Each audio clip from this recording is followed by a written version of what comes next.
जय सद्गुरुदेव, जय पदचरणम। मेरे सद्गुरु की वाणी परम संत महात्मा यशपाल जी महाराज का प्रवृत्ति में निवृत्ति गृहस्थ धर्म के लिए श्रीमद् भगवद गीता का गीता सुधा भाष्य। सप्तमो अध्यायः ज्ञान विज्ञान योगः। ज्ञान विज्ञान योग, knowledge of self and material manifestation.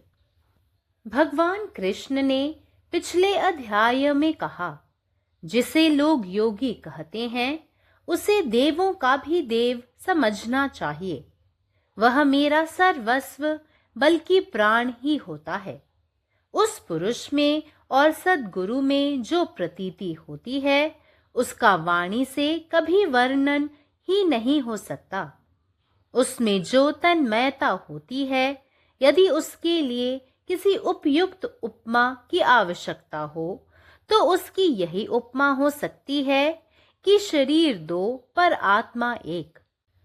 सद्गुरु कृपा कटाक्ष ने इस एकीकरण से सेवक के रोम रोम में समाकर इसके हृदय और मस्तिष्क में वह ज्ञान ज्योति जागृत की है और इसकी लेखनी में वह ओज प्रदान किया है कि इसकी सरल बातें सच्चे साधकों के हृदय में तुरंत ही अच्छी तरह बैठ जाती हैं। अब सेवक यह वर्णन करेगा कि श्री कृष्ण भगवान ने इसके उपरांत अर्जुन से और क्या कहा, परंतु पाठकों को वे सब बातें बुद्धि की आंखों से देखनी चाहिए, मन के कानों से सुननी चाहिए और अपना चित्त मुझे देकर बातें ग्रहण करनी चाहिए एवं अपने हृदय के भीतरी भाग में भरनी चाहिए। तब ही साधकों की मनोकामना पूर्ण होगी। ये बातें आत्मकल्याण को हस्तगत कराती हैं, साधन में सजीवता लाती हैं, जीव को परमानंद और परम शांति की कुटिया में विश्राम कराती हैं। अब हम अवलोकन करेंगे कि 7वें अध्याय से लेकर 12वें अध्याय तक के बीच के षटक में प्रसंगवश कहीं कहीं दूसरे विषयों की चर्चा होने पर भी सभी अध्यायों में प्रधानता से भक्ति योग का ही विशद वर्णन है। इसलिए इस षटक को तो भक्ति प्रधान मानना ही उचित है। आज के युग में भगवत प्राप्ति का भक्ति योग ही सरल, सुंदर और अमोघ साधन है। श्लोक 1 व 2। श्री भगवानुवाच म्यया सक्तमनाः पार्थ योगं युञ्जनं दाश्रयः असंशयं समग्रं मां यथा ज्ञास्यसि तच्छृणु। ज्ञानं ते अहं सविज्ञानमिदं वक्ष्याम्यशेषतः यज्ज्ञातवानेह भूयो अन्यज्ज्ञात्वयं वशिष्यते। इसके उपरांत भगवान श्री कृष्ण ने पार्थ अर्जुन से कहा, हे पार्थ, अब तुम सचमुच योग युक्त हो गए हो। अब मैं तुम्हें ऐसा ज्ञान, आत्म तत्व ज्ञान, नॉलेज ऑफ द सेल्फ और विज्ञान, प्रपंच ज्ञान, मटीरियल एंड वर्ल्डली नॉलेज बतलाऊंगा, जिससे तुम मुझे उसी प्रकार सब अंगों से भली भांति जान लो जिस प्रकार अपनी हथेली पर रखे हुए सिक्के, कॉइन को सब लोग जान लेते हैं। संभव है कि तुम अपने मन में यह कहते हो कि इस प्रापंचिक ज्ञान से मुझे क्या प्रयोजन। तो मैं तुम्हें बतला देना चाहता हूँ कि पहले प्रपंचों का ही ज्ञान प्राप्त कर लेना बहुत आवश्यक है, क्योंकि जब ज्ञान का प्रसंग आता है तब इस प्रापंचिक ज्ञान की आंखें बंद हो जाती हैं। जिस प्रकार किनारे पर लगी हुई नौका हिलती डुलती नहीं, उसी प्रकार जहां प्रापंचिक ज्ञातृत्व की भी पहुंच नहीं होती, जहां विचार भी पीछे लौट आता है और जिसका रास्ता तर्क को भी नहीं मिलता। हे अर्जुन, उसी को ज्ञान कहते हैं। ज्ञान से भिन्न जो कुछ है वह सब प्रपंच है और उसी को विज्ञान कहते हैं। और इस प्रकार की जो कल्पना होती है कि यह प्रपंच सत्य है, इसी को अज्ञान समझना चाहिए। जब आत्मज्ञान का उदय होता है, तब वक्ता की बातों का अंत हो जाता है। श्रोता की श्रवण करने की लालसा भी समाप्त हो जाती है। भाषा मूक हो जाती है। एक हृदय दूसरे हृदय से हृदय की भाषा में बात करता होता है। छोटे बड़े का, जात पात का, पढ़े अनपढ़ का, काले गोरे का, गरीब मालदार का, मत मतांतर का भेदभाव भी बाकी नहीं रह जाता। यदि इस प्रकार के गूढ़ रहस्य का मनुष्य को थोड़ा सा भी अनुभव ज्ञान प्राप्त हो जाए, तो भी उसके मन का बहुत कुछ समाधान हो जाता है। It should be naturally the doubt of all seekers, especially before they start practicing meditation, that it is impossible for a limited mind to understand or embrace the unlimited. The science of Vedanta exhaustively deals with this problem and tries to explain how the mind, when made to meditate upon the infinite, comes to transcend its own limitations and comes to experience the infinite. Here the Lord promises that He will clearly explain the entire science and technique, which will clearly show how a meditator, by fixing his integrated mind on the Lord, shall come to experience the divine. I shall unfold to teach thee in its entirety this wisdom, along with the real knowledge to manifest divinity, having known which nothing else remains to be known here. Om. സദ്ഗുരുവിൻ്റെ സന്ദേശം. അധ്യായം 7. ജ്ഞാനവിജ്ഞാനയോഗം. ശ്ലോകം 1-2. യോഗി എന്ന ആളുകൾ വിളിക്കുന്ന വ്യക്തിയെ ദേവന്മാരുടെ ദേവനായി കണക്കാക്കണമെന്ന് ഭഗവാൻ കൃഷ്ണൻ മുൻ അധ്യായത്തിൽ പറഞ്ഞിരുന്നു. അങ്ങനെയുള്ള ഒരു യോഗി തൻ്റെ എല്ലാം ആണെന്നും വാസ്തവത്തിൽ തൻ്റെ ജീവിതം തന്നെയാണെന്നും ഭഗവാൻ കൃഷ്ണൻ പറയുന്നു. ആ വ്യക്തിയിലും സദ്ഗുരുവിലും ഒരാൾ അനുഭവിക്കുന്ന വിശ്വാസം വാക്കുകളിൽ വിവരിക്കാൻ കഴിയില്ല. അവനിൽ സംഭവിക്കുന്ന പരിണാമത്തിന് അനുയോജ്യമായ ഒരു ഉപമ ആവശ്യമുണ്ടെങ്കിൽ അത് ഇതായിരിക്കാം: 2 ശരീരങ്ങൾ, പക്ഷേ ഒരു ആത്മാവ്. ഇങ്ങനെയുള്ള ഒരു ഏകീകരണത്തിലൂടെ സദ്ഗുരുവിൻ്റെ കൃപ ഭക്തന്റെ ശരീരത്തിലെ ഓരോ കോശങ്ങളിലും വ്യാപിച്ച് അവൻ്റെ ഹൃദയത്തിലും മനസ്സിലും അറിവിൻ്റെ വെളിച്ചം ഉണർത്തുകയും അവൻ്റെ തൂലികയ്ക്ക് അതുല്യമായ ശക്തി നൽകുകയും അവൻ്റെ ലളിതമായ വാക്കുകൾ യഥാർത്ഥ സാധകരിൽ ഉടനടി ആഴത്തിൽ പ്രതിധ്വനിക്കുകയും ചെയ്യുന്നു. തുടർന്ന് ഭഗവാൻ കൃഷ്ണൻ അർജുനനോട് എന്താണ് പറഞ്ഞതെന്ന് ഭക്തൻ വിവരിക്കാം. വായനക്കാർ ബുദ്ധിയുടെ കണ്ണുകളാൽ അതെല്ലാം കാണണം, മനസ്സിൻ്റെ കാതുകൾ കൊണ്ട് കേൾക്കണം. അവരുടെ മനസ്സ് എനിക്ക് നൽകിക്കൊണ്ട് അവർ കാര്യങ്ങൾ സ്വീകരിച്ച് അവരുടെ ഹൃദയത്തിൻ്റെ ഉള്ളിൽ നിറയ്ക്കണം. അപ്പോൾ മാത്രമേ സാധകരുടെ ആഗ്രഹങ്ങൾ നിറവേറ്റപ്പെടുകയുള്ളൂ. ഈ കാര്യങ്ങൾ സ്വന്തം ക്ഷേമത്തിന് സഹായിക്കുന്നു, ഉപാധികളിൽ ഉന്മേഷം കൊണ്ടുവരുന്നു, ആത്മാവിനെ ആനന്ദത്തിലും ആത്യന്തിക സമാധാനത്തിലും വിശ്രമിക്കാൻ സഹായിക്കുന്നു. ഇന്നത്തെ കാലഘട്ടത്തിൽ ഈശ്വരപ്രാപ്തിക്കുള്ള ലളിതവും മനോഹരവും ഉറപ്പുള്ളതുമായ മാർഗമാണ് ഭക്തിയോഗ. തുടർന്ന് ഭഗവാൻ കൃഷ്ണൻ അർജുനനോട് ഇങ്ങനെ പറഞ്ഞു: അല്ലയോ പാർത്ഥ, നീ ഇപ്പോൾ യോഗയെ പ്രാപിച്ചിരിക്കുന്നു. ഞാൻ നിനക്ക് ആത്മജ്ഞാനവും ഭൗതികവും ലൗകികവുമായ അറിവ് പകർന്നു നൽകാം.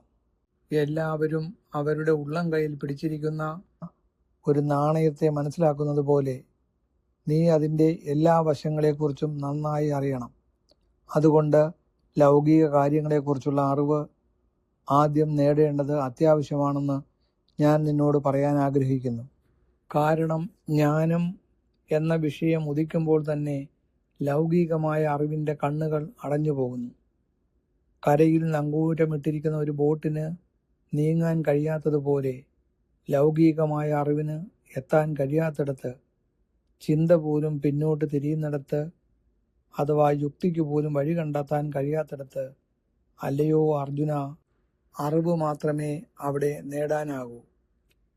അറിവില്ലാതെ മറ്റെന്തും മിഥ്യയാണെന്ന് പറയപ്പെടുന്നു. ഇതിനെ ശാസ്ത്രം എന്ന് വിളിക്കുന്നു. ഈ മിഥ്യ സത്യമാണെന്ന ധാരണയെ അജ്ഞതയായി കണക്കാക്കണം. ആത്മജ്ഞാനം ഉദിക്കുമ്പോൾ സംസാരിക്കുന്ന ആളുകളുടെ വാക്കുകൾ അവസാനിക്കുന്നു. ശ്രോതാവിൻ്റെ കേൾക്കാനുള്ള ആഗ്രഹവും അവസാനിക്കുന്നു. ഭാഷ നിശബ്ദമാകുന്നു. ഒരു ഹൃദയം മറ്റൊന്നിനോട് ഹൃദയത്തിൻ്റെ ഭാഷയിൽ സംസാരിക്കുന്നു.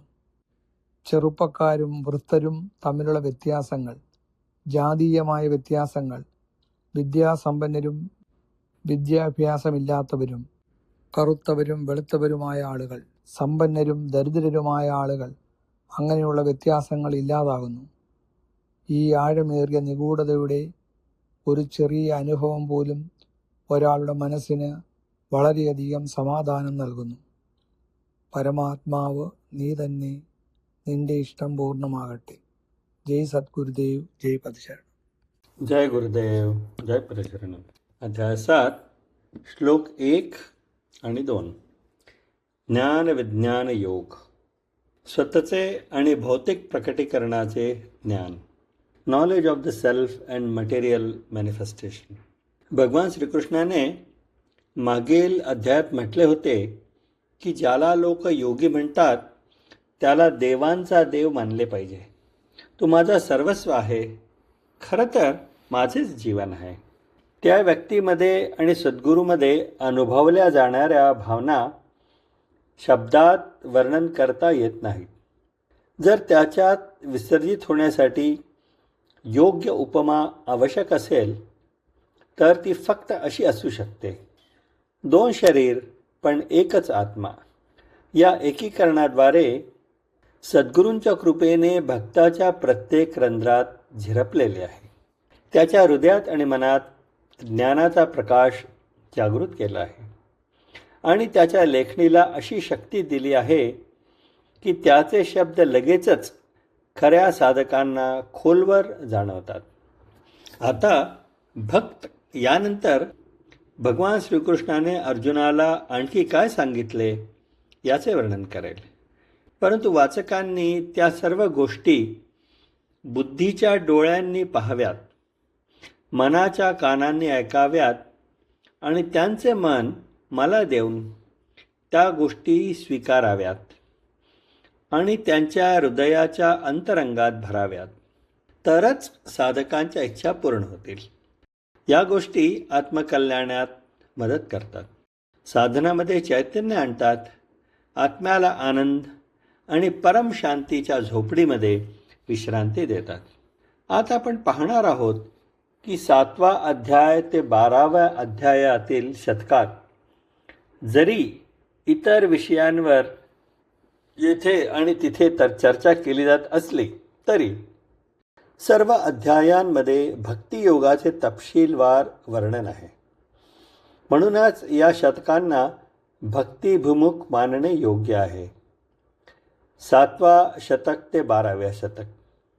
आजच्या युगात भक्तियोग हे ईश्वर प्राप्तीचे साधे, सुंदर आणि निश्चित असे साधन आहे. भगवान म्हणतात, यानंतर भगवान श्रीकृष्ण पार्थ अर्जुनाला म्हणाले, हे पार्थ, तू आता खरोखर योग साधला आहेस. मी तुला असे ज्ञान देईन. आत्मा आणि भौतिक आणि ऐहिक ज्ञानाचे ज्ञान ज्याप्रमाणे प्रत्येकजण त्यांच्या तळहातात ठेवलेले नाणे समजतो, त्याचप्रमाणे तू मला त्याचा सर्व पैलूंमध्ये पूर्णपणे जाणून घेशील. तुला कदाचित आश्चर्य वाटेल की या ज्ञानाचा उपयोग मी जगासाठी करत आहे का. म्हणून मी तुला सांगू इच्छितो की प्रथम सांसारिक गोष्टींचे ज्ञान घेणे आवश्यक आहे. कारण जेव्हा ज्ञान हा विषय उद्भवतो तेव्हा या सांसारिक ज्ञानाचे डोळे बंद होतात. ज्याप्रमाणे किनाऱ्यावर नांगरलेली बोट हलू शकत नाही, त्याचप्रमाणे जिथे सांसारिक ज्ञान पोहोचू शकत नाहीत तिथे विचारही मागे वळतात आणि जिथे तर्कही हा मार्ग शोधू शकत नाही. हे अर्जुना, फक्त ते ज्ञानच मिळवता येते. असे म्हटले जाते की ज्ञानाशिवाय इतर काहीही हे भ्रमच आहे. यालाच विज्ञान असे म्हणतात. हा भ्रम सत्य आहे ही कल्पना अज्ञान मानली पाहिजे. जेव्हा आत्मज्ञानाचा उदय होतो तेव्हा वक्त्यांचे शब्द थांबतात आणि श्रोतांची ऐकण्याची इच्छा देखील संपते. भाषा शांत होते आणि एक हृदय दुसऱ्या हृदयाच्या भाषेमध्ये बोलते. तरुण आणि वृद्ध, जात आणि पात, शिक्षित आणि अशिक्षित, काळा आणि गोरा, श्रीमंत आणि गरीब आणि मते यांच्यामधील मतभेद संपतात. या गूढ रहस्याचा एक छोटासा अनुभव देखील एखाद्याच्या मनाला खूप शांती देऊ शकतो. జై గురుదేవ్, జై పదశరణం. నా సద్గురు సందేశం గీతాసుధ ప్రసద్మాత్మ శ్రీ యశ్పాజీ మహారాజు వారిచే ప్రతిపాదించబడిన ప్రభుత్వ నివృత్తి గృహస్థ మార్గంలో గీతా భాష్యము అధ్యాయం 7 జ్ఞాన విజ్ఞాన యోగము. శ్రీకృష్ణ భగవానుడు గత అధ్యాయంలో ఇలా అన్నాడు, ఎవరిని యోగి అని అంటారో అతన్ని దేవాదేవుడిని అర్థం చేసుకోవాలి. అతడు నా సర్వస్వము, అంతకుమించి నా ప్రాణమే. ఏ పురుషుల్లోనూ మరియు సద్గురుల్లో ఏదైతే ప్రతీతమవుతున్నదో, ప్రసిద్ధమై ఉన్నదో అది ఎన్నడూ మాటల్లో వర్ణింపజాలదు. వారిలో ఏ తన్మయత ఉంటుందో దాన్ని పోల్చుటకు తగిన ఉపమానము అవసరమైనట్టయితే దాన్ని శరీరములు 2 కానీ ఆత్మ ఒకటే అని మాత్రం పోల్చవచ్చు. సద్గుని కృపాకటాక్షము ఈ ఏకీకరణ ద్వారా ఈ సేవకుని రామరామంలోనూ చేరి ఈతని హృదయం మరియు మస్తిష్కంలో ఆ జ్ఞానజ్యోతి జాగృతమైనది మరియు ఈతని లేఖనంలో ఆ ఓజస్సు ప్రధానం కాబట్టి ఈతని సరళమైన మాటలు సాధక హృదయంలో తక్షణం ఎంతో బాగుగా నిలిచిపోతాయి. ఇక ఇప్పుడు సేవకుడు అటు పిమ్మట శ్రీకృష్ణ భగవానుడు అర్జున్తో ఇంకా ఏమి చెప్పాడు అన్నది వర్ణిస్తాడు. అయితే పాఠకులు ఈ అన్ని విషయాలను బుద్ధి అనే నేత్రాలతో దర్శించాలి, మనసు యొక్క చెవులతో వినాలి, వారి చిత్తాన్ని నాకు ఇచ్చి నా మాటలు గ్రహించాలి, వాటిని తమ హృదయం లోపల భాగంలో నింపుకోవాలి. అప్పుడే సాధకుల మనోకామం నెరవేరుతుంది. ఈ మాటలు ఆత్మ కళ్యాణాన్ని హస్తగతం కావిస్తాయి, సాధనలో సజీవాన్ని తెస్తాయి, జీవిని పరమానందం మరియు పరమశాంతుల కుటీరంలో విశ్రింపచేస్తాయి. ఇప్పుడు మనం అవలోకనం చేస్తే 7వ అధ్యాయం మొదలుకొని 12వ అధ్యాయం వరకు మధ్యన గల 6 అధ్యాయముల్లో ప్రసంగవశాన ఇతర విషయాలు చర్చ అక్కడక్కడ జరిగినా కూడా అన్ని అధ్యాయముల్లో ప్రధానముగా భక్తియోగ విశుద్ధ వర్ణన ఉన్నది. అందుచేత ఈ 6 అధ్యాయములను భక్తి ప్రధానమైనవి అంటూ ఉచితం.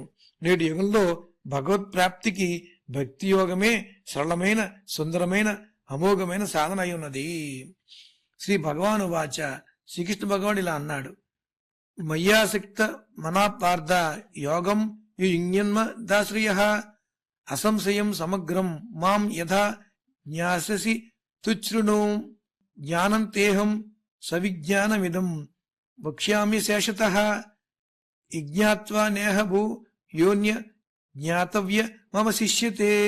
అటు వెంబడి శ్రీకృష్ణ భగవానుడు పార్థంతో ఇలా అన్నాడు, ఓ పార్థ, ఇప్పుడు నీవు నిజంగా యోగయుక్తుడు అయ్యావు. ఇప్పుడు నేను నీకు జ్ఞానం అంటే ఆత్మతత్వ జ్ఞానం, నాలెడ్జ్ ఆఫ్ సెల్ఫ్, విజ్ఞానం అంటే ప్రపంచ జ్ఞానం, మెటీరియల్ అండ్ వరల్డ్ నాలెడ్జ్ని తెలియజేస్తాను.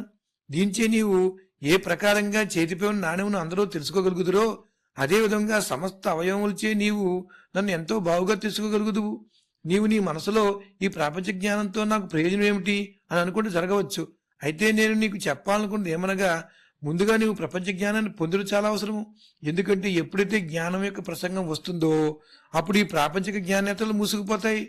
ఒడ్డుకు చేర్చి కట్టివేయబడి ఉన్న నావ ఏ విధంగా అటు ఇటు కదలదో అదే ప్రకారంగా ఎక్కడైతే ప్రాపంచిక జ్ఞానము అంటే ఎరుక కూడా ఉండదో, ఎక్కడ ఏ తలంపులు కూడా వెనుకకు మరలు రావో, ఏ మార్గము తర్కమునకు కూడా అందదో ఓ ఈ అర్జున, దాన్నే జ్ఞానమని అంటారు.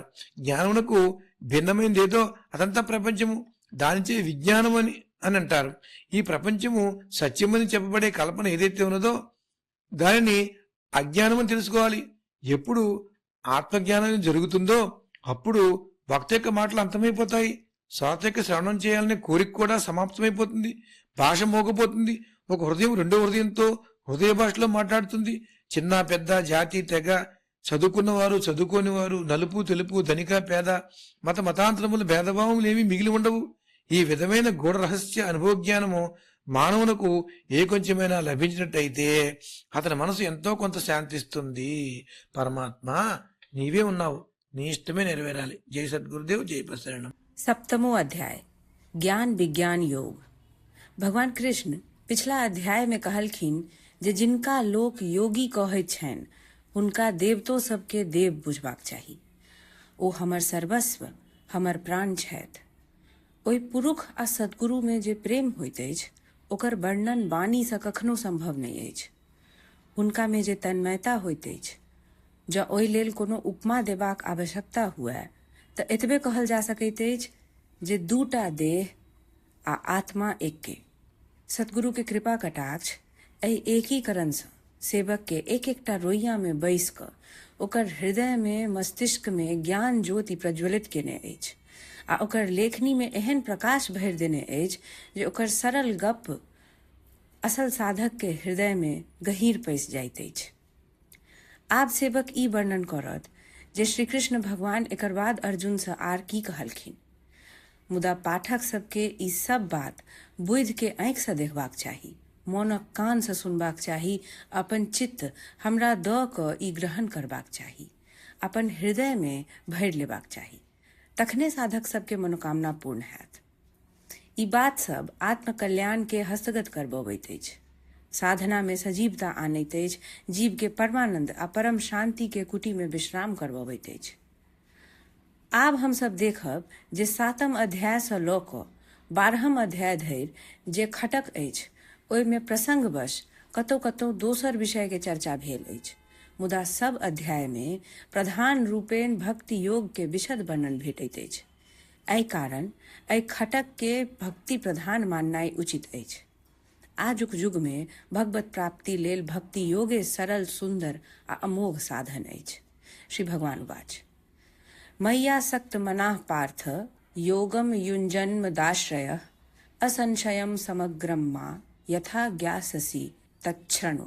ज्ञानम तेऽहं सविज्ञानमिदं वक्ष्याम्यशेषतः यज्ञात्वा नेह भूयो अन्यज ज्ञातव्यम वशिष्यते। एकर बाद भगवान श्री कृष्ण पार्थ से कहलखिन, हे पार्थ, आब अहाँ सत्य योग युक्त भऽ गेल छी। आब हम अहाँ के एहन ज्ञान, आत्म तत्व ज्ञान आ विज्ञान प्रपंच ज्ञान कहब जाहिसँ अहाँ हमरा ओहिना समग्र रूपे जानि लेब जेना लोक अपन हाथ में राखल पाई के नीक सँ जानि लैत अछि। संभव अछि जे अहाँ अपना मोन में कहैत हैब, आइ प्रापंचिक ज्ञान सँ हमर की प्रयोजन। तऽ हम अहाँ के कहि दैत छी जे पहिने प्रपंच ज्ञान प्राप्त केनाइ अति आवश्यक अछि, कियाक तऽ जखन ज्ञान के प्रसंग अबैत अछि तखन एहि प्रापंचिक ज्ञान के आँखि अपने आप मुना जाइत अछि। जेना घाट पर लागल नौका हिलैत डुलैत नहि अछि, ओहिना जतऽ प्रापंचिक ज्ञातृत्व के पहुँच नहि होइत अछि, जतऽ विचारो पाछा घुरि आबैत अछि आ जकर बाट तर्को नहि पाबैत अछि, हे अर्जुन, ओकरे ज्ञान कहल जाइत अछि। ज्ञान सँ फराक जे किछु अछि ओ सब प्रपंच अछि आ ओहि के विज्ञान कहल जाइत अछि। आ एहन जे कल्पना अछि जे ई प्रपंच सत्य अछि, ओकरे अज्ञान बूझब चाही। जखन आत्मज्ञान के उदय होइत अछि तखन वक्ता के गप समाप्त भऽ जाइत अछि, श्रोता के सुनबाक लालसा सेहो शांत भऽ जाइत अछि, भाषा मूक भऽ जाइत अछि। एक हृदय दोसर हृदय सँ हृदय के भाषा में संवाद करैत अछि। छोट पैघ, जाति पाति, पढ़ल अनपढ़, कारी गोर, गरीब धनीक, मत मतांतर के भेदभाव किछो शेष नहि रहैत अछि। जँ एहन गूढ़ रहस्य के मनुख के कनिको अनुभव ज्ञान प्राप्त भऽ जाय तऽ ओकर मोन के बड़ समाधान भेट जाइत अछि। अखिल भारतीय संत मत सत्संग, पंजीकृत दिल्ली, मुख्यालय B20 CC colony, Rana Pratap Bagh के सामने, दिल्ली। सत्संग आश्रम संत यशरूप तपोभूमि परिसर, अनंगपुर, जिला फरीदाबाद, हरियाणा।